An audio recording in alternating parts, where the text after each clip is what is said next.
He is a school বয়। স্কুলটা হচ্ছে noun, বয়টা হচ্ছে নাউন। তাইলে দুইটা নাউন যদি পাশাপাশি বসে তাহলে সেটা কি হবে?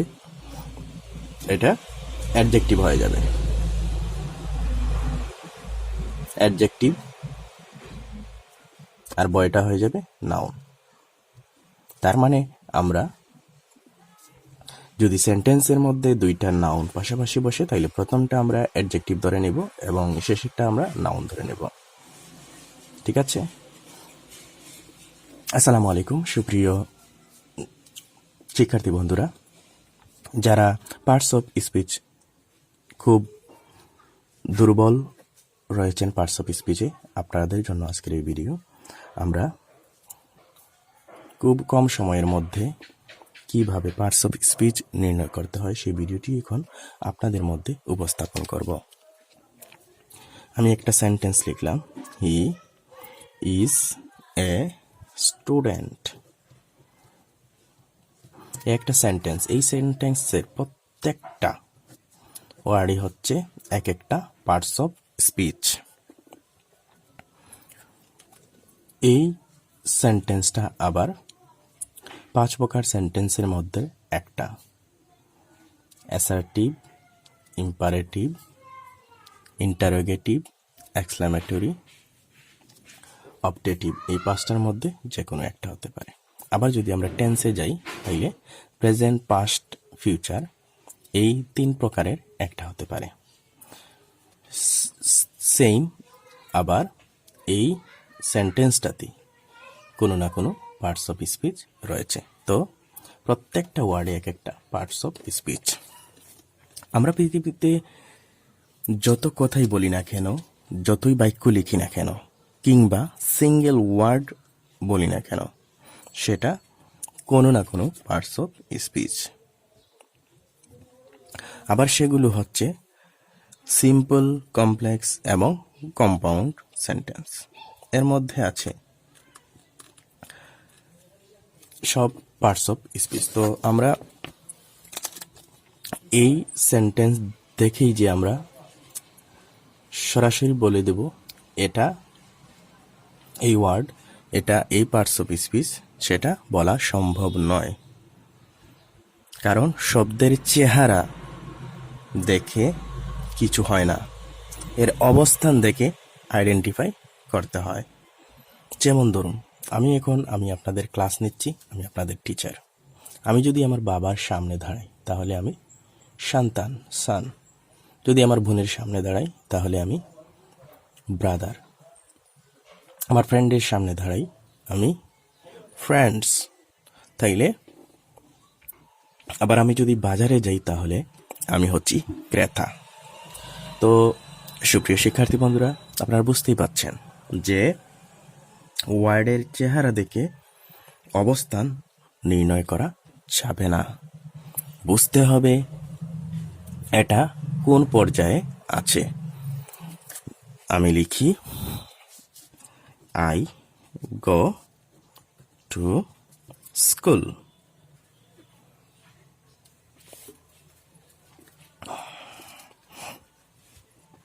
I go home. I go to house. এখানে দেখেন হোম আর হাউস, এই দুইটা পার্টস অফ স্পিচ। এই দুইটা সেন্টেন্সের মধ্যে এই দুইটি মার্ক করা রয়েছে বা আন্ডারলাইন করা রয়েছে। তাহলে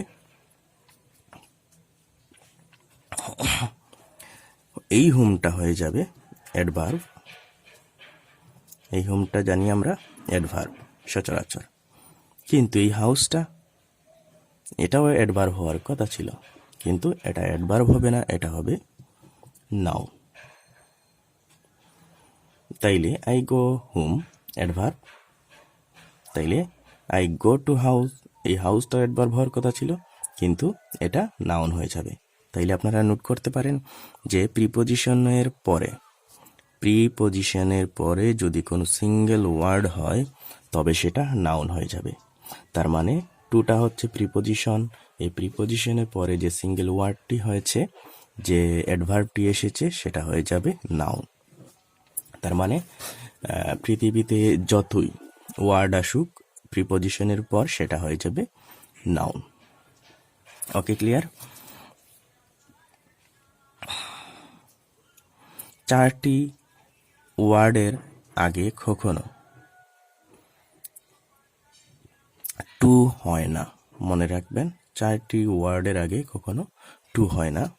যেমন হুম, হিয়ার, দেয়ার, অ্যাব্রোড। এই যে আই গো হুম,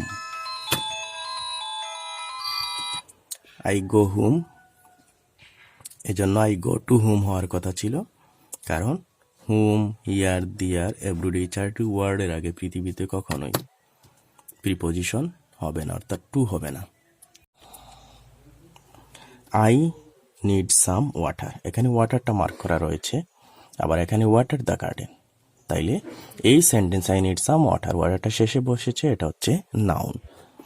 আর এখানে ওয়াটার দ্য গার্ডেন, বাগানে পানি দাও, এটা সামনে রয়েছে, সেটা হচ্ছে ভার্ব। তাইলে কখনোই চেহারা দেখে সেটা বুঝে যাবে না যে এটা নাউন হবে না ভার্ব হবে। তাইলে এটার অবস্থান আপনাকে বুঝতে হবে। হিয়ার ইজ মাই স্কুল, এখানে এই স্কুলটা হচ্ছে নাউন অবভিয়াসলি।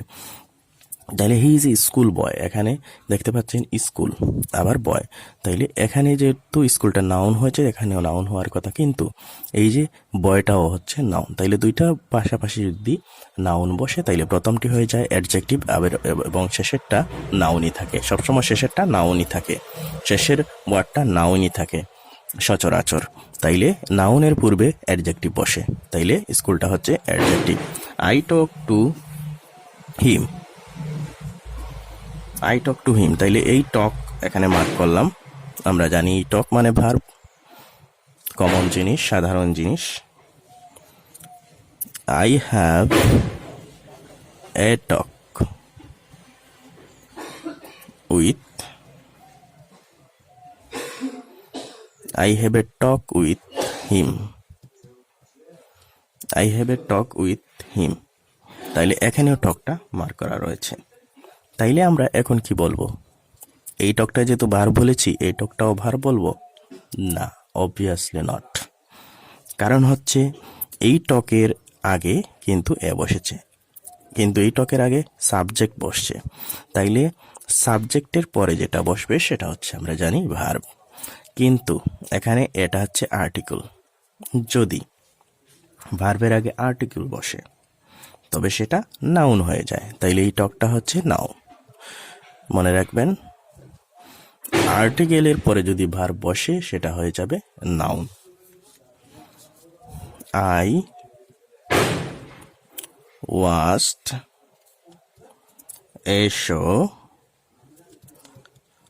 লাস্ট নাইট, তাইলে এখানে শটা আমি মার্ক করে দিলাম। শো মি ইয়োর হোমওয়ার্ক, এখানেও শটা আমি মার্ক করে দিলাম। তাইলে দুইটাই শ, চেহারা দেখেই বলবেন যে দুইটাই সেম, না, দুইটা সেম না। I watched A show last night, আমি আগেই বলেছিলাম আর্টিকেলের পরে যেটা বসবে সেটা হচ্ছে নাউন। তার মানে এই যে টক যেটা বলেছিলাম এটা হচ্ছে নাউন। আর্টিকেলের পরে যে ভার্ব বসে সেটা হয়ে যায় নাউন, তাইলে আর্টিকেলের পরে ভার্ব বসে সেটা হচ্ছে noun.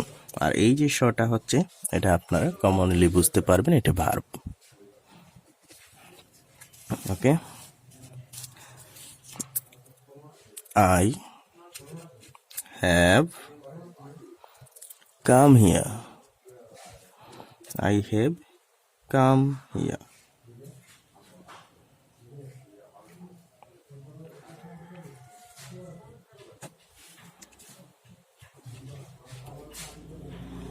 I have gone from here. তাইলে এখানে হিয়ার মার্ক করা রয়েছে, এখানে হিয়ার রয়েছে। তাইলে আমরা কি বলবো? আমরা কি জানি? এই যে আর্টিকেলের পরে যেটা বসেছিল সেটা আমরা নাউন বলেছিলাম। আবার প্রিপজিশনের পরে যেটা বসে সেটা হচ্ছে নাউন। প্রিপজিশনের পর যেটা বসবে সেটা হচ্ছে নাউন, অর্থাৎ ফ্রম। ফ্রমটা হচ্ছে প্রিপজিশন, প্রিপজিশনের পরে হিয়ার বসেছে সেজন্য এটা নাউন। ওকে, আর এখানে আই হ্যাভ কাম হিয়ার, এই হিয়ারটা হচ্ছে adverb. Adverb. He lives in Sylhet, সে সিলেটে বাস করে। তাহলে এটা আপনি কি বলবেন? হি লিভস ইন সিলেট, এটা কি হবে? এটা হবে প্রিপজিশন। প্রিপজিশন নর্মাল, এটা সবাই জানি। কিন্তু কাম ইন, ভেতরে আসো, কাম ইন ভেতরে আসো, এটা কি হবে? এটা হবে অ্যাডভার্ব। কারণ এটা ভার্বটাকে মডিফাই করছে। এই ভার্ব যেটা রয়েছে সেটাকে মডিফাই করছে, ভার্বটাকে যেটা মডিফাই করবে সেটা হবে adverb. Go out, go out, এই আউট যেটা প্রিপজিশন আছে এটা গটাকে মডিফাই করছে, সেজন্য এটাও হবে adverb. Okay, come from here, এই ফ্রম প্রিপজিশন, প্রিপজিশনের পরে যেটা আসবে সিঙ্গেল ওয়ার্ড সেটা হয়ে যাবে নাউন। এটা আমরা আগের সেন্টেন্সেও দেখেছি। I dislike, I dislike crying, I dislike crying। তাইলে ক্রাইংটা আমি মার্ক করলাম। I saw, আমি দেখলাম। ই ক্রাইং,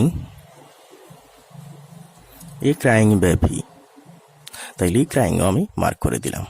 তাইলে দুইটাই ক্রাইং। তাইলে ভার্বের পরে যেটা বসবে একদম শেষে সিঙ্গেল ওয়ার্ড থাকবে সেটা হয়ে যাবে নাউন। এটা বুঝলাম, এটা নর্মাল। কিন্তু এ ক্রাইং বেবি, তাইলে এরপরে দেখো দুটি ওয়ার্ড এসেছে, তাইলে দুইটাই কিন্তু নাউন, দুইটাই কিন্তু নাউন। তাইলে দুইটা নাউন পাশাপাশি বসলে আমরা কি জানি? শেষেরটা নাউন আর প্রথমটা হয়ে যায় অ্যাডজেক্টিভ। ওকে,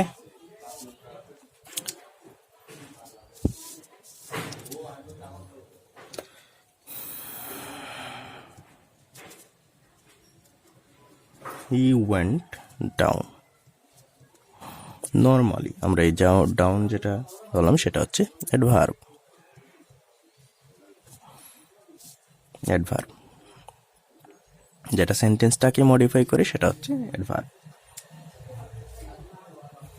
অথবা এটা অন্যভাবে আপনি বলতে পারবেন যে ভার্বকে কোথায় দ্বারা প্রশ্ন করলে যেটি পাওয়া যায়, ভার্বকে কোথায় দ্বারা প্রশ্ন করলে যেটি পাওয়া যায় সেটা হচ্ছে অ্যাডভার্ব, অর্থাৎ ভার্বকে মডিফাই করে। হি কেম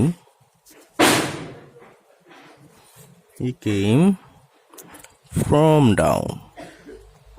তাহলে বলুন এই ডাউনটা কি? Yes, noun. কারণ প্রিপজিশনের পর সিঙ্গেল ওয়ার্ড বসলে সেটা হয়ে যায় নাউন।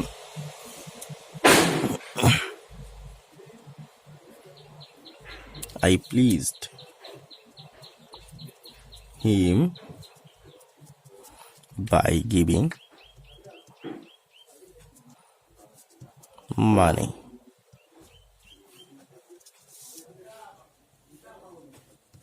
আমার আশেপাশে অনেক নয়েজ হচ্ছে,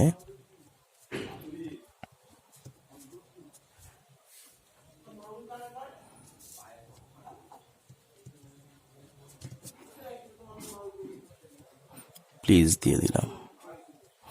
ওকে, দেখুন I pleased him by giving money. এই যে প্লিজড, এটা সচরাচর বলবেন সাবজেক্টের পর যেটা বসবে সেটা হচ্ছে ভার্ব। ওকে, কিন্তু please don't make a noise, please সেটা হবে অ্যাডভার্ব। পুরো সেন্টেন্সটাকেই মডিফাই করে দিচ্ছে প্লিজ। তাইলে যখন কোনো ওয়ার্ড সেন্টেন্সকে মডিফাই করে বা কোনো বাক্যকে মডিফাই করে সেটা হচ্ছে অ্যাডভার্ব। আমরা ক্লাসটা খুব দ্রুতই শেষ করব, অনেক বড় হয়ে যাচ্ছে। Which is your book?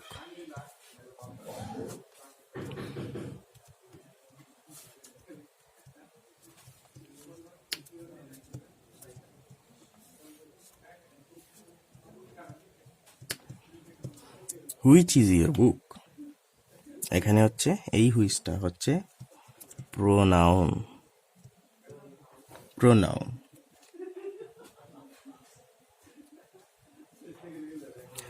আর এই হুইচটা কি হবে আপনারাই বলেন।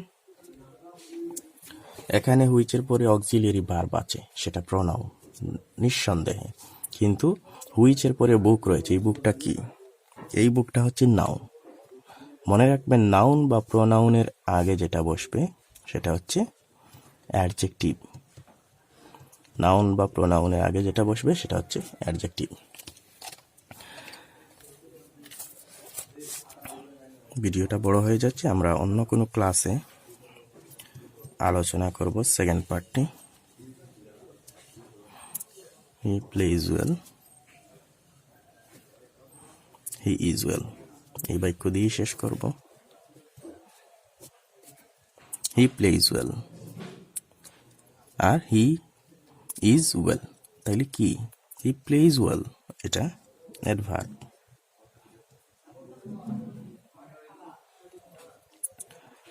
তারপর হি ইজ ওয়েল, এখানে অ্যাডভার্ব কেন হলো? কারণ এই ওয়েল দ্বারা পুরো সেন্টেন্সটাই মডিফাই করছে, সেই জন্য এটা হচ্ছে adverb. He is well, he is well, এই ওয়েলটা কি হবে? অ্যাডজেক্টিভ হবে। কেন হবে? একটু আগেই সেটি বলেছিলাম, অ্যাডজেক্টিভ হবে কারণ নাউন বা প্রোনাউনকে যে মডিফাই করে সেটি অ্যাডভার্ব হবে। লিঙ্কিং অথবা এখানে আপনি বলতে পারেন যে লিঙ্কিং ভার্বের পরে কোনো ওয়ার্ড বসলে সেই অ্যাডজেক্টিভ হয়ে যায়, এটা হচ্ছে লিঙ্কিং ভার্ব। লিঙ্কিং ভার্বের পরে যদি কোনো ওয়ার্ড বসে সেটা হয়ে যায় অ্যাডজেক্টিভ। তাহলে সুপ্রিয় শিক্ষার্থী বন্ধুরা, এই ছিল আমাদের আজকের ক্লাসটি। আমরা নেক্সট ক্লাসে আরও কিছু বিষয় নিয়ে আলোচনা করব। তো আজকের ভিডিওতে যেগুলো নিয়ে আলোচনা করেছি সেগুলো শুধুমাত্র বিসিএস পরীক্ষায় আসা কোয়েশ্চেনগুলো থেকে নেওয়া। আশা করি আপনাদের ভালো লেগেছে। ধন্যবাদ।